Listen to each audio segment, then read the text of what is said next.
இன்றைய தினமலர் செய்தி வாசிப்பவர் பாலசுப்ரமணியன். எரிபொருள் தட்டுப்பாடால் முடங்கியது கியூபா. அமெரிக்காவுக்கு ரஷ்யா கண்டனம். சோமாலியா சவுதி அரேபியா இராணுவ ஒப்பந்தம்.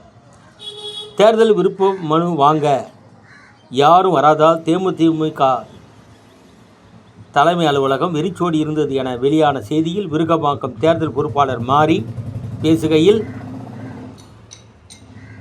பத்திரிகையாளர்களை வீடு புகுந்து அடிப்போம் என கோபத்தில் பேசியதை அக்கட்சியின் பொதுச் செயலர் பிரேமலதா கைதட்டி ரசித்தார். கண்டிக்க வேண்டியவர் ரசிக்கிறார், என்ன செய்வது? திமுகவில் தொகுதி பங்கீடு பேச்சு பிப்ரவரி 22 துவங்கும் என அறிவிப்பு. காங்கிரசுடன் தேர்தல் பேரம் அழைப்பு விடுக்கப்படலாம். பாட்டாளி மக்கள் கட்சி அன்புமணிக்கு சொந்தமானதால் பாட்டாளி மக்கள் கட்சி நிறுவன ராமதாஸ் அவர்கள் ஆதரவாளர் ஐயா பாட்டாளி மக்கள் கட்சி என்ற பெயரில் புதிய கட்சி துவக்க இருப்பதாக தகவல் வெளியாகி உள்ளது. எப்படியாவது ராமதாஸ் அவர்கள் தேர்தல் காலத்தில் இறங்க தயாராகி வருகிறார். வணக்கம்.